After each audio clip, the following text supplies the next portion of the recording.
This episode is brought to you by LifeLock. Between two-factor authentication, strong passwords, and a VPN, you try to be in control of how your info is protected. But many other places also have it, and they might not be as careful. That's why LifeLock monitors hundreds of millions of data points a second for threats. If your identity is stolen, they'll fix it, guaranteed, or your money back. Save up to 40% your first year. Visit lifelock.com/podcast for 40% off. Terms apply. Qualifying is over and done with for the 2025 Belgian Grand Prix. And it was incredible in every single way. You must all be wondering, why could nobody improve on their final lap? Why couldn't Oscar Piastri get that final couple of tenths? Well, he, among many others, tried, including Max Verstappen. But first thing we need to tell you, the track temperature went up. It was no longer 37 degrees, it was 40 degrees. And that's probably why your favorite driver couldn't quite beat Lando Norris. But that's the story. Nobody could beat Lando Norris. He is a pole sitter now. And this is a huge, huge story, given where the weekend was yesterday. Where we started off, it looked like Oscar Piastri domination. Yesterday, Kunal, we noticed in sprint qualifying that Oscar Piastri, even with his deleted lap time, was 3.5, 4 tenths of a second faster than Lando. And there's a thought in our head saying that, yeah, this guy probably going to be unstoppable over the weekend if things continue that way. But it's a win. It's a win for Lando Norris. It's a well-earned pole position. And it's also a qualifying where one of our favorite drivers has made an error. Who is it? Who is it? Oh, my goodness. I don't know where to start with because I like what you said, Lewis Hamilton shocks, Lando Norris rocks. And why don't we start with a positive story? And I always love that because we were, of course, Sundaram and I were, by the way, welcome back to the Inside Line F1 podcast, Soumil Arora. I tried hosting yesterday in your absence. Your throat was playing up, which is why Soumil, even while we were preparing, was relying more on text messages rather than talking. He's saying, I'm going to leave it for the actual broadcast when we go live. But Lando Norris said yesterday, I'm not too fast. It's only Friday. Guess what? It's Saturday today. And who took pole?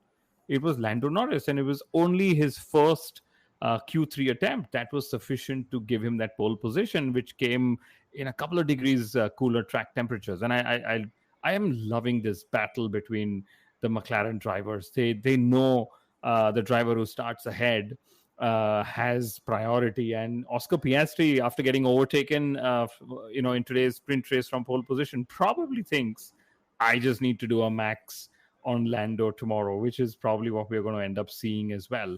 But yeah, my heart goes out to Lewis Hamilton, and my heart goes out a little more to the Lewis Hamilton fans who are questioning that track limits penalty, who are questioning that track limits violation. Well, it happened to Oscar yesterday. Well, nobody questioned it as much then why should we be questioning Lewis Hamilton's slam dunk penalty today? Soumil, a lap time deletion, which saw him, P16. I think there are other things to be questioned about Lewis now, aren't there? I think there are. Well, on a track he's gone so well at, he's made 3 driver errors. Okay. And again, the strange part is that his lap time deletion today actually also happened on his out lap. So again, I would say race control could have even helped the drivers a little bit because the margins are so fine on that inside of Rally Lyon. They could have just said, well, that's a track limit violation. Then the driver wouldn't do it again. But there we go. But we'll talk about Lewis since, driver errors are where I'm getting spanked on Twitter for calling it a driver error. He made 2 of them yesterday. He's made 1 today. He's been extremely despondent. But Abhishek here is... 1 second. We need to dissect that. Abhishek, your comment is incredible. We'll get to it. But if people are engaging with you on Twitter for that comment, I think it needs to be dissected further.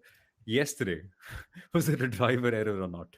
I mean, yes, it was. Lewis himself stepped out and said, I spun. And he said, I've never locked up my rears. And I probably vouch for that. But he said a car has never done that to me in all my years of Formula One. Yeah. And then, Anthony Hamilton said something that it's something that just happened in the car. And then Frederic Vasseur said he just probably pressed the pedal a little too, harsh or whatever you call it. So anyway, yesterday is done and dusted. Today was Antonelli and Hamilton both out of Q1. So, they're probably eager to have their contract conversations. They need some more time while Lewis trains Antonelli on how to work Toto Wolff with his contract at Mercedes. Or Antonelli also needs to learn a few more things to blame. Like there's a new mystery component in the Ferrari that Lewis is blaming for his accident yesterday. And the race reports that that same mystery component could also be at fault for Leclerc's FP2 crash in Canada as well, where he just spun around on his own, just randomly entering the fourth, fifth section, like the chicane over there, which which is very interesting. A mystery component. What? So Ferrari is mysterious, and they have their mysterious ways of doing things, as do Ham4C or LH44 or whatever. What could it be, Kunal? What could it be? Could it be a horse's foot? Could it be a horse's tail? Could it be a horse's should be the tail, given it's the rear end of the car, don't you think so? And it is that it is the Italian stallion, as we call it. I don't know. Maybe a fifth leg in the car. I don't know. It's a mystery component. This, folks. I know it sounds trivial. It's too trivial for us. And normally on the inside line, we'd love to go to the serious stuff and understand why. But this is one of those stories we'll actually bring up at the end of the year awards, that a mystery component has caused these accidents. Mystery. Is there any mystery component behind Lando's pole position as well, Kunal? Or is it just pure good driving? And my other question to you would be, is it beneficial to be on pole here? Because Abhishek points out that Spa is indeed the worst place to defend pole, as Oscar Piastri showed us earlier this morning. Firstly, welcome back to the stream, Abhishek. It's good to have you. And, Spa is the opening lap is always the challenge. The entry into Camel Straight is always a challenge. And you pick up a tow from multiple cars ahead of you. And we saw Oscar Piastri couldn't resist Max Verstappen's attacking move. And now it's going to be Leclerc, Verstappen, and Piastri, all multiple tows that will, that will actually go into Camel Straight. So I'd love to see who comes out on top there, or if there is some absolute bonkers happening, or even things like, the excessive wheel spin that Max had today in the sprint race at the exit of La Source. That excessive wheel spin gave him that little bit of gap that he needed on Oscar to chase him down onto Camel Straight. So it was a good mistake for Oscar, for Max to have made, in the sprint race today, because he had that wheel spin. I see that question mark on your face, but yeah, he had that wheel spin, and then suddenly he saw, Oscar, you could see pull away from the helmet cam, and then that was actually the right gap one would need to make that overtake onto the Camel Straight. So lots of interesting things to happen. And yes, Lando pulled it in the bag when he needed to. And what's the gap now? 9 points in the Drivers' Championship? Yeah. 9? Yeah, because it was 8, and then they finished second and third in the sprint today. Yeah, so one more point. 1 more point, yeah. I thought it was 7 initially. No, 7 is what, yeah. But yeah, 9 points currently the gap between the two of them. I think tomorrow Lando Norris has to be very, very decisive. And I get a feeling this is, please don't laugh when I say this, a different Lando Norris. Like just look at his eyes when he was speaking to Nico Rosberg in the post-race interview. He wasn't smiling as much. Sure, he was smiling. He's still that Lando Norris inside. But I can sense something different here. I can sense he's a little bit more mature. I like the way he's worked at the whole performance this weekend. And it's not just, hey, if it's a Lando track, it's a Lando track. That you can see him working away on the gap that Oscar built up. And even in the sprint race, very, very impressive from Lando. Just to be able to close up to Oscar and then, of course, not being able to pass. That's just the way things are. But he's ensured that he's in the best space. And it is inevitable that Oscar and Max will be chasing him at lap 1. It is inevitable that someone will pull alongside him. It is at that point he needs to show the world that he belongs in the Michael Schumacher category, not in the category of people who fought him but couldn't win, where he has to just be forceful, be decisive, do whatever it takes to be number one at the end of Lecom. Because if you are, then it's still relatively easier with his talent and with the car that he has underneath him. But he needs to be decisive. Tomorrow, Kunal, we will see a world champion making a world champion breaking action from either of the two drivers. Yes, and I think I sense that Oscar also is eager to break this momentum that Lando's on. Lando's never won 3 races on the trot. He's going for it tomorrow. Best position to start on is always pole position, as we've known. So I think Oscar will also be looking to pause that momentum, which is something we've always spoken of time and time again. And strategy is going to be important, in which case track position will be important between the McLaren drivers also. Yeah, and to add to your point on momentum, I have a question for you. For you folks, I mean the audience, you folks, all of you who are watching with us, because Kunal would have already done his research on this. But think, when has Oscar Piastri this season? Fuck, I've very poorly framed that question. Okay, so it's not a question anymore; it's a stat. This right now is Oscar Piastri's longest gap in the entire season without a pole position. Can you believe it? His longest gap without a pole, 4 races. Momentum really is on Lando's side. It is, and even the whole Silverstone race win that was taken away from Oscar added to Lando's momentum, I would say. But why don't we move on, because there is a risk of rain. You wouldn't rule out Max Verstappen in the rain. Max took the lower downforce wing for the sprint race. He made fun of it. He maximized his race win result. He showed the world why he's the goat of all the sprints, because he now has 6 times more wins in the sprint than any driver in Formula One history. He's won more than 50% of the sprint races, and he's almost at, I think, 125 points just from sprint races alone since the format was introduced in 2021, which is a lot, given that you get just 8 points for winning a sprint race. But I think a lot of teams have, after the sprint, taken on extra wing, which means Max Verstappen was, clearly not going to want to repeat what he repeated in Silverstone. A lower downforce wing on a wet track. He said that that's enough. So he's chucked that off as well. But I would say it's all going to be down to strategy between the top 4 and 5 drivers, Soumil, because Alexander Albon has also found himself there. Yes. 5th for Williams, their best qualifying result of the season. And in general, great weekend out there, largely for Williams and several other midfield teams. Yeah, is a great performance by Albon. Really missed it at the end with the TV broadcast, but it's a great result. And it comes after a long record of tough races. Great Britain, 14th on the grid. Austria, 12th. Canada, 10th. Spain, 11th. Monaco, 10th. After this, P5. It's been a long time since Williams have been due a result like this. So great from Alex. No wonder he saw that and he punched in the cockpit saying that's it. Because Williams had the best sprint qualifying result in history yesterday with Carlos Sainz, your favorite driver. And today, Alexander Albon went and gave them their best qualifying result of the season in 5th place, ahead of Isaac Hadjar, ahead of Yuki Tsunoda as well. So lots of positives out there. Yuki Tsunoda himself made it to Q3 for the first time since Miami. So why don't I just quickly read out my notes on the results? I think before you do, we need to celebrate Yuki, don't we? I think he needs to be on the title of a video and also get a round of applause from all of you guys, not just from us. Because, first time since Miami. What have you found about it?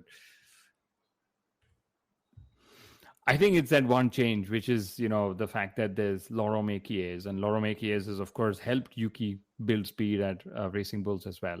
But in general, Yuki's been working hard to get his season back together.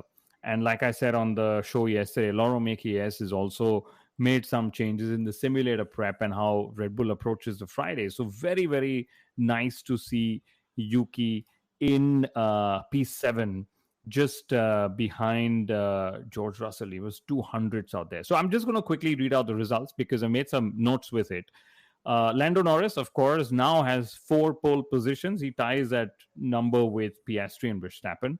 And McLaren's last pole, Soumil, was 22 12 with Jensen Button. So it's been 13 years in the waiting for McLaren. But that's just the kind of season they're going to have, right? They're just going to break a lot of these old records. Piastri was second, only 800ths away. Leclerc, now this is where that big gap comes in because Max had a messed up sector 1. Okay, we don't really know how close he would have been to the McLarens, but Leclerc, creeped into P3, 2.5 tenths off the McLaren. So, which is why Leclerc said, I'm happy with the car, but you know what? They're still like 3 tenths ahead of me, the lead McLaren. Max Verstappen was just 0.003 of a second behind Leclerc. And it was also Piastri's 8th front row start, Soumil. So while he's not been on pole for 4 races, his 8th front row start in 13 races now, right? And then there was Albon, Russell, Tsunoda, Harjar, his 7th Q3 appearance, Lawson, Bortoleto. Again, my star of the qualifying, Soumil, would be Gabriel Bortoleto. Yeah. Second Q3 in 3 races. That Sauber's being turned around. Given a second life to. He should have been out. Had it not been for Lewis Hamilton's driver error, he would have been out. Yes. He was out, literally. He was, and till we all got the shocker, as did everyone else, saying Lewis Hamilton, track limits, judgment, and then, a driver error that saw him eliminated in Q1. Yeah, and at that point, I was saying to myself, this guy's definitely going to put it in Q3. Of course he is. Of course he is. If you get a second chance like that, of course you're going to go put it in Q3. And he did that. Incredible performance by Gabriel Bortoleto. Of course, that car is only quick enough to a degree. Mhm. It is like considerably slower than everyone else in Q3. But hey, he got there. That's the important part. Good Yeah. thing is, all 3 of our Racing Bull brothers were in Q3 this time.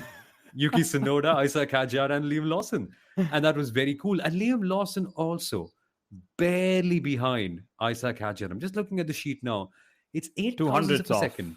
200s? Yes, 200ths of. Oh no, it was 8,000. No, 1800s. 1800ths of a second. It was his 3rd Q3 appearance of the season.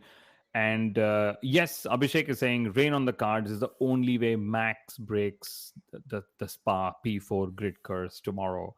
But rain on the cards, I think that's what's going to. I love, like Nico Rosberg says, we love the rain dry situation. So what happens when it comes to that crossover period? We've seen the crossover happen. I think it was in 2021 in qualifying when George Russell had that crossover in the Williams, right? And then there was, what do you say? There was Lewis Hamilton has nailed crossovers out here. Kimi Raikkonen has nailed crossovers out here. And so where does one check the crossovers? That's the main thing, right? Because I remember that Pouhon is one of those corners, which is everyone's favorite, where you check the grip of the inters. And Eau Rouge is usually got standing water, if you remember, Soumil. Yeah. And Spa is again one of those races where the spray limits racing because it's the spray doesn't really dissipate in the air because it's in the mountains before track grip does. So different challenges that the wet racing, the wet race or the wet conditions at Spa could bring on to the drivers tomorrow. But I have a couple of more points from the qualifying. Very interesting ones. We've got some comments. We'll take that one as well. Toto Wolff was on the engineering radio channel to George Russell, right? And saying, yeah, something. Everyone on the scrub was complaining of that. And I think he just wanted to get there to fire up George Russell by using the keyword Max Verstappen, because he said the same thing. Max was complaining as well, as though Max is going to be joining him there. And then I spoke of the battle of the McLaren drivers, and Lando Norris said on the radio, "Got him, mate. Got him." Okay. Just shows how much they are working to help each other and get back on there. And since I mentioned Bortoleto, Gabriel Bortoleto now is the only rookie driver to be leading his teammate in their qualifying head-to-head battle. And for once, Nico Hülkenberg did not have a Q1 elimination. He was 14th. But Hülkenberg is the only full-time driver in 2025 yet to make a Q3 session. Can you imagine? The Q3 specialist from last year with Haas has is yet to make a Q3 session in 2025, and he's scored a bulk of those points nevertheless. A hulk of those points. A hulk of those points. Yes. Yeah. Should we take some of those comments? Oh, we must. Because while we've been talking about the rest of the grid, there's been a fight that's breaking out. More than a fight, it's a group therapy session, clearly. Ferrari, Sadhna has pointed out, Ferrari needs a timeout from F1 altogether. Regroup, replenish, rework, reset, refresh, re it all up. And Abhishek says, I agree. Similar to how time away from endurance racing helped Ferrari come back stronger. Wow. I agree with you guys. I agree with you. It's my only question is, why are we surprised anymore? It's like, why do we take a knife and stab it into our own heart every single week? I mean, I say that as if I'm some voice of authority. I'm not. I'm a Man United fan. We go through this every week too. I'm used to it. At some point, you've just got to drop the expectations and realize that we're not a big club anymore. Just maybe just lower the expectations. It'll make you feel happy a little bit, or if not happy, at least less numb. Okay. I don't know. But let's see, what else do we have? Sarika is saying, where is F1 Stats Guru? Well, Sarika, you should have been on the stream yesterday because it was Stats Guru on the stream yesterday, but Soumil wasn't. Between Soumil and Stats Guru, they've been nursing a throat, a coarse throat. A flu. It's a flu. Yeah, there we go. We've both been down with the flu. Yeah. And yeah. And we'll hopefully have all three of us on the race stream tomorrow. And yeah. And well, that's if I make it out alive from the Grand Prix. It's going to be a test.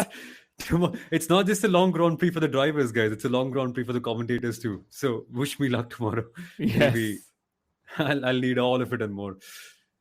But yeah, we need to be there on the stream tomorrow. You guys need to as well. It's going to be fun. Anything else from qualifying before we switch to just a couple of words on the sprint race that we had, Soumil? We'll get to it in a second because Okay. I don't want to neglect a comment that's come in from Abhishek, and it's a good comment actually. So we'll take that and we'll go to the sprint. Surely George being the fastest in sectors 1 and 3 means he ran very low downforce setup. He should suffer the most of it if it rains tomorrow. Good chance actually. Yeah, very very decent chance. Even Esteban Ocon, mind you. So Even Pierre Gasly, because he's been his time in his time in sector 1 was unmatched, right?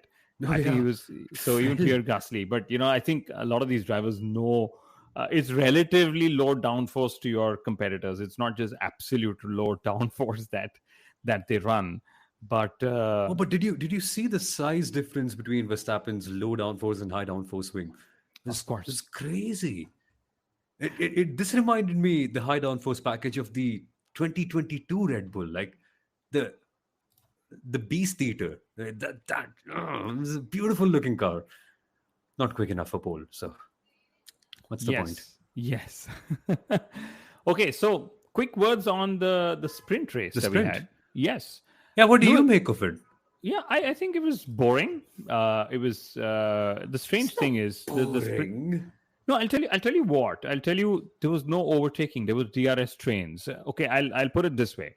I took a screenshot of the gaps, and pretty much every driver from P8 to P19, okay, P8 to P19 was all within DRS trains or there and thereabouts. So when I say there and thereabouts, it was either within the 1 second or 1.2 or 1.4 seconds. The largest gaps in the field were, Ferrari to the front runners as well. So my point is, because of DRS trains, and Nico Hülkenberg said this on the radio, and I think so did some of the other drivers. They said pretty much everyone finished in positions they started in. Because if you see the final result, the one driver who made up most positions was actually Lewis Hamilton. He climbed 3 spots because he also started off really low, and that too he pulled off that last lap overtaking one Alexander Albon. Everyone else gained a position largely because it was one position that they gained. I think it was Pierre Gasly who opted out of running the race or starting the race because of a water leakage. So there was hardly any racing, I would say so, apart from the opening lap. And that's what we are probably going to see. And Uttara is saying it was boring +1. Okay. Yeah, I I think there's a lot happening that the broadcast is just not equipped enough at this stage to cover. Like next year, if if what Crofty said on the broadcast today is correct, and we are going to see live graphics of when the drivers are using the manual override and when they're using the battery, these battles will be fascinating because to me, overtakes is not the only thing that makes a race fun. If that's the case, Imola 2005 or 6, most boring races in the world, nobody could pass. But the point is, you need to see the driving dynamics. What are the other people thinking? What games are they playing? And if Max Verstappen can come back from a race like that and say, oh, it was a lot of cat and mouse, it was good fun, I think we fans are clearly not seeing something that they're seeing. So maybe that's the next step for Formula One to try to make sure that we see when they're using the battery, when they're not, how much battery do they have left, when are they using the DRS? Those sort of micro insights that can make every race a lot more accessible to people, just so that we know what goes on and why a race is fun or why is it not. So yeah, I don't And think it was boring. I It's would just say the stakes are so low in a sprint. The risk is so high and the reward is so low. What's the reward? One extra point, technically, right? That maybe in the sprint they don't push, they don't overtake. They're just happy to collect all the data. They're like, I'm anyway getting 4 points. If I make that overtake and get, one extra point, I'm just putting in a lot at risk. So maybe that was one of the reasons why they don't push. They didn't push so much in the sprint race because the sprint also ended up really quickly. There was 15 laps that just went went by through. But there's going to be 44 laps tomorrow. The pit lane speed loss is just 18.5 seconds if it's a green flag, which is one of the shortest of the season. Pirelli have got a skip compound, as we know, in the race with the hope to get tire strategy, at least 2 pit stops running about. So I hope that the Grand Prix tomorrow is actually quicker, or not quicker, but more entertaining than the sprint today. Because, like I said, Hamilton had 3 overtakes. The midfielders today scored 50% of all the points from today's sprint. And I love that stat, Soumil, because there are just 8 points finishers, top 8 finishers who get points. And it was the midfielders who actually scored points. A double points for Haas. As we know, there was Sainz, and then there was Isaac Hardjar as well. And as we go into the Grand Prix tomorrow, okay, just 2 points are separating 7th, 8th, and 9th in the Constructors' Championship. Racing Bulls is 37, Aston Martin is 36, and Haas is 35. And my favorite rookie of the season yet, Isaac Hardjar, scored his first point in the sprint format today. okay. Last thing that we need to touch upon before we end is a prediction and Abhishek's question. So let's answer that. Which was the worst LH44 quali weekend before today? Emilia Romagna and Miami, P12 each. Not very good for Lewis, both those weekends. But yeah, it was that, wasn't it? Yeah, it was that. Yeah, just to double check. But the final thing, predictions. For tomorrow, I'm going Lando. I'm back. I'm backing him, yeah. Lando Norris. Yeah. Who are you going for? I think if it's wet, I'd love to see more drivers in the mix. I'd love to see a Leclerc, maybe a Verstappen out there, because when it's wet, dry, wet, they're always relying on driver feeling. They're relying on their GPS deltas. There's grip, there's ever evolving. There are those crossovers. I think Franco Colapinto will be one of those few ones who will cross over to the slicks, one of the first ones, giving data to everyone else. Maybe lap itself. Maybe even Lance Stroll for all we know. So that's there, and then hopefully no disqualifications that come. Because we saw that plank wear is always an issue at Spa. We saw that last year with George Russell.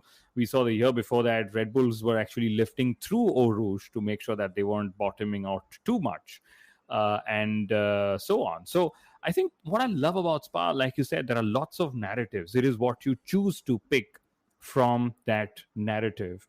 And if there is a VSC or a safety car, I think you save about 7 seconds in pitting there as well. And one very interesting stat is that in 13 of the last 16 Grand Prix, and I think Ruth Buscombe put this up, Spa has seen a podium finisher from outside the top 6. Okay.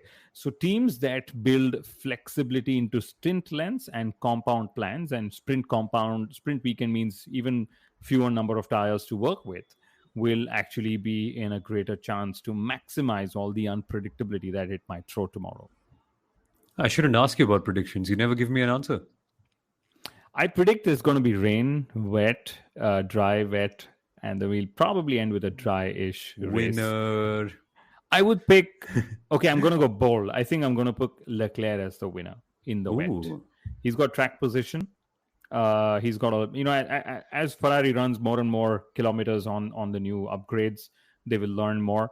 I have a feeling Max will have heroics, but heroics doesn't always lead to race wins. And I think Oscar's going to finish ahead of Lando Norris. That's my feeling, because McLaren has always liked to balance things out between their drivers. And and typically it's always only been Max chasing the McLaren, so they've done 2 against 1. But if Leclerc is there, and if it's raining, and if it's dry, Leclerc is not in the fight, because we saw he went backwards today after Norris overtook him. So if it's wet, I think it's going to be 2 versus 2, where there is Ferrari and Red Bull that will give a headache to McLaren's pit crew. What you've done here is very dangerous. You've given thousands like Sarika and myself a lot of hope. So we're depending on you. So if it goes wrong, remember the phrase, right? You live by the sword and you die by it. There's going to be a lot of angry Ferrari fans if it doesn't go that way. And knowing how hopeless romantics we all are, we're going to be coming for you. So wait for it. Sure. And if it's lower than 20 degrees, if the race is cooler and dry, again, I expect a lot of form factor to change. In fact, the hard tire may not even come into use, because teams are reporting that over 20 degrees, the hard tires just don't fire up. So very interesting to see. I haven't yet. I think Pirelli's not released the used tires data or tires left for the Grand Prix tomorrow. But we've seen, I think the medium will be the top tire for the race tomorrow, and then whatever else you balance it out with, and maybe even it's the medium soft medium or the medium soft, depending on how much variability you want to leave for your stint lengths. Should be interesting. And if the rain comes in, it messes everything up, which makes it even more fun. It'll be a fun race. We'll be right here. You heard the predictions. You heard what could happen. There's clearly so many strategies and so many variables out there. So the two things, in fact, that are certain is that A, it's going to be a good race, and B, that we're going to be back here with the post-race live stream on the Inside Line F1 podcast. Let's add a third thing that's certain as well. You're going to be here too. I know for a fact. How can you make sure you're here? Subscribe to the Inside Line F1 podcast. Ring the notification bell. Share this video with all your friends and family members to make sure that they can remind you that there's an episode in case you forget. And you won't. You're a good person. I know you won't. But for now, I think we'll have to go. My voice is starting to say goodbye. It needs a little bit of rest, just like all the other drivers. Kunal doesn't rest. He goes on and on and on and on and on. So yeah, keep your eyes on his Twitter. There'll be lots of fun things coming over there for sure. Yes. Thank you very much. See you guys tomorrow. Bye-bye.